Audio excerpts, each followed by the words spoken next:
मोठा धक्का या ठिकाणी म्हणावा लागेल। ठाकरेंचे 9 पैकी 6 खासदार एकनाथ शिंदेने फोडले। नुसते भाषण करून नुसत्या उपरोधिक टीका करून याला त्याला हिनवणे,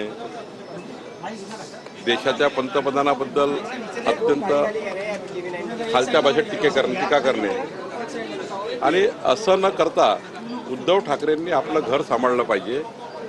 त्यांचे चांगले शिलेदार त्यांना सोडून चालले, त्यांनी आपल्या भविष्याची काळजी केली पाहिजे।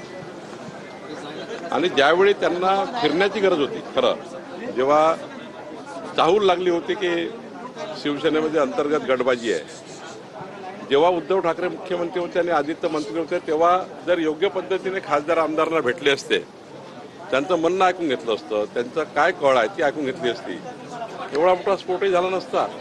सर्वात महत्त्वाचा जर विचार केला, एक मुख्यमंत्री पदाकरता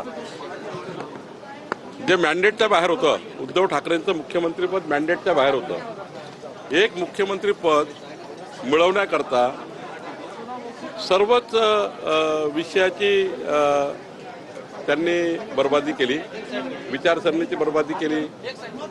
हिंदू हृदय सम्राट बाळासाहेब ठाकरे यांच्या विचाराशी त्यांनी खेळखंडोबा केला, महाराष्ट्राचं मॅन्डेट तोडलं, देवेंद्र फडणवीसांना दिलेलं मॅन्डेट त्यांनी तोडलं आणि त्यामुळे आता हे परिणाम भोगावे लागतील। हे परिणाम आहे। आदित्य ठाकरेंना धक्का आहे का? वरळी मतदारसंघ आदित्य ठाकरेंचा आहे, सपोर्ट सिस्टीम होते त्यांची तिकडची वरळीची। सर्व मी यापूर्वीच सांगितलं आहे की सचिन अहिर जाणे म्हणजे अत्यंत मोठा गंभीर धक्का आहे आणि म्हणजे त्याला आपण म्हणू शकतो की यापेक्षा उद्धव ठाकरे त्यांना काय पाहिजे, यापेक्षा काय पाहिजे।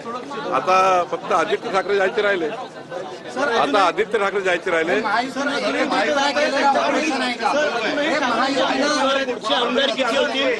तांत्रिकदृष्ट्या अनेक लोक गेले आणि पक्ष तसाच राहिला। अशा अहंकारी भाषा वापरूनच उद्धव ठाकरेचा पक्ष हा लयास गेला आहे। अजूनही अहंकार सोडला पाहिजे। उद्धवजींनी त्यांच्या लोकांनी अहंकार सोडला पाहिजे, हा अहंकारच त्यांना लढतोय। आमचा काही संबंध नाही।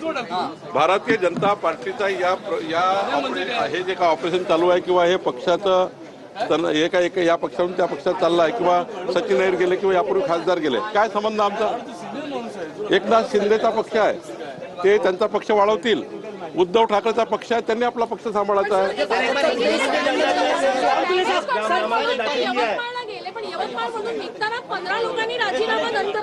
तिथे ज्या पद्धतीनं उद्धव ठाकरे आणि संजय राऊत पदाधिकाऱ्याशी कार्यकर्त्याची वाईट वागले, त्यांनी अशा पद्धतीने कार्यकर्त्याची अवहेलना केली की हे संजय देशमुखाचे लोक आहेत, यांना नका येऊ दे जवळ।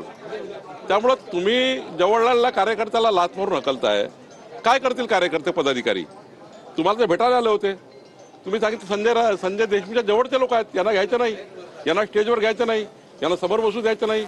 तुम्ही तो कार्यकर्ता आला तुम्हाला भेटायला, त्याला तुम्ही अवहेलना केली म्हणून ते सोडून चालले गेले।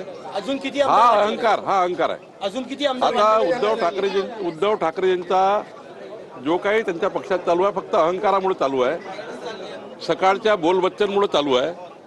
काही काळजी नाही आहे, फक्त मीडियाची स्पेस घ्यायची, सकाळी प्रेस कॉन्फरन्स घ्यायची, कोणाला काही काळजी पडली नाही आहे पक्षाची। पक्ष कसा चालवा लागतो याच्याबद्दलची भूमिका शिल्लक राहिली नाही, विचारसरणीच विकल्या गेलेली आहे, त्यामुळे हे परिणाम आहे। हे तर एकनाथ शिंदेजींना माहिती। सर हिंदी में बताइए कि सचिन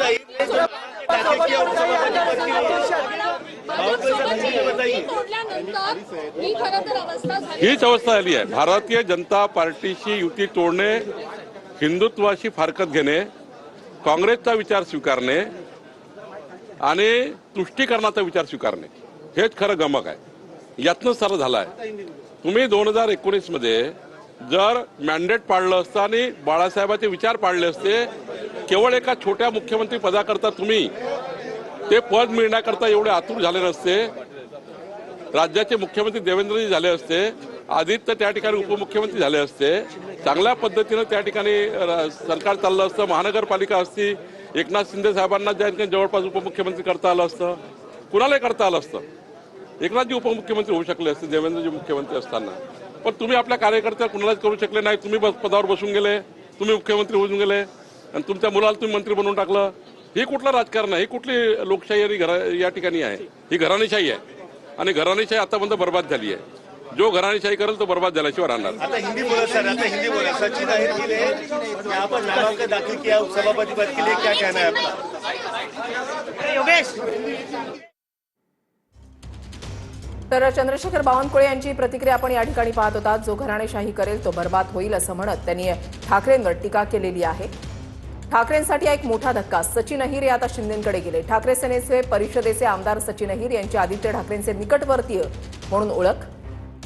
2019 मध्ये सचिन अहिर यांचा राष्ट्रवादी सोडून शिवसेनेमध्ये प्रवेश. मातोश्रीवरच्या पक्षप्रवेशाच्या वेळेला ठाकरेंच्या शिवसेनेचे नेते सुनील शिंदे हे नाराज झाले. सचिन अहिर ठाकरे सेनेमध्ये आल्यानंतर वरळीतून आदित्य ठाकरे आमदार म्हणून विजयी. यानंतर सचिन अहिर आणि नाराज झालेल्या सुनील शिंदेंना विधान परिषदेवर संधी देण्यात आली. आदित्य ठाकरेंच्या दौऱ्याच्या वेळेला सचिन अहिर यांची अनेकदा हजेरी असते. सचिन अहिर यांची ओळखच अशी की ते आदित्य ठाकरे यांचे विश्वासू, उद्धव ठाकरे यांच्या जवळचे. मात्र अशा पद्धतीनं ज्यावेळेला विधिमंडळ अधिवेशन सुरू असताना उपसभापती पदाचा अर्ज भरायचा असताना अचानक ज्यावेळेला व्हिज्युअल समोर येतात की सचिन अहिर यांनी शिंदेच्या शिवसेनेकडून ते अर्ज भरतायत, त्यावेळेला साहजिकच उद्धव ठाकरेंपेक्षा आदित्य ठाकरेंसाठी हा एक मोठा धक्का. मात्र वरुण सरदेसाई यांनी दिलेल्या प्रतिक्रियेनुसार आता 10-1 मिनिटातच आदित्य ठाकरे हे येतील आणि पक्षाची भूमिका ते मांडतील, यावर ते सविस्तरपणे बोलतील असं त्यांच्याकडून सांगण्यात आलेलं आहे. अर्ज भरल्यानंतर एकनाथ शिंदे यांची प्रतिक्रिया जाणून घेण्याचा माध्यमांनी प्रयत्न केला. सचिन अहिर यांच्याशी बोलण्याचा प्रयत्न केला आणि त्यावेळेला एकनाथ शिंदेंनी असं म्हटलं की पत्रकार परिषदेमध्ये आपण बोलू. दुपारी 2 वाजता तुमच्या पक्षाकडनं भरलाय, हा एक धक्का म्हणायचा का आणखी?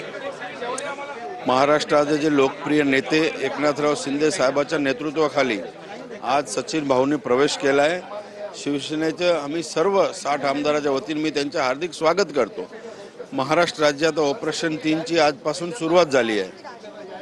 देखो देखो आगे होता है क्या. अजून तर भरपूर ट्रेनचे इंजिन आले, डबे अजून जोडायचे बाकी आहे.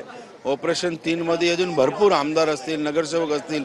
रोज एकनाथराव शिंदे साहेबांच्या नेतृत्वाखाली लोक पक्ष प्रवेश करणार आहे. ज्या पद्धतीने अनेक आमदार सुद्धा संपर्कात आहेत असंही बोललं जाते, किती आमदार संपर्कात आहेत? मला असं वाटतं की 13 ते 14 आमदार लवकर पक्ष प्रवेश करतील अशी माहिती. ऑपरेशन 3 अजून सुरुवात झाली, एक झाले, त्याच्या मागे अजून बाकीचे बाकी. काय कारण काय नेमकी या सगळ्या तिकडनं इकडे लोक येतात? कारण काय? एकच कारण, आमचे लोकनेते एकनाथराव शिंदे साहेबांचं नेतृत्व, 18 तास काम करणारा, सर्वांशी बोलणारा. तुम्ही रात्री 2ला फोन करा, एक फोनवर फोन उचलून आपला लोकप्रतिनिधी उत्तर देणारा, त्याच्या मतदार क्षेत्राचा मार्ग काय प्रश्न असतील ते सोडवणारा नेता म्हणजे एकनाथराव शिंदे. ठाकरेंना धक्का आहे, कारण वरळीमधलाच आमदार विधान परिषदेचे सचिन अहिर आता तुमच्या पक्षात आले. त्यात झोप येणार नाही, ते तुम्ही त्यांनाच विचारा. पण अजून छोटा धक्का आहे, मोठा धक्का लवकरच तुम्हाला दिसतो. हा धक्का जो आहे तो छोटा आहे, यापेक्षा मोठा धक्का जो आहे तो दिला जाईल असं आमदार शिवसेनेचे या ठिकाणी प्रतिक्रिया देताना आपल्याला पाहायला मिळते. कॅमेरामॅन योगेश सोबत विनायक डावरुंग, TV9 मराठी, मुंबई.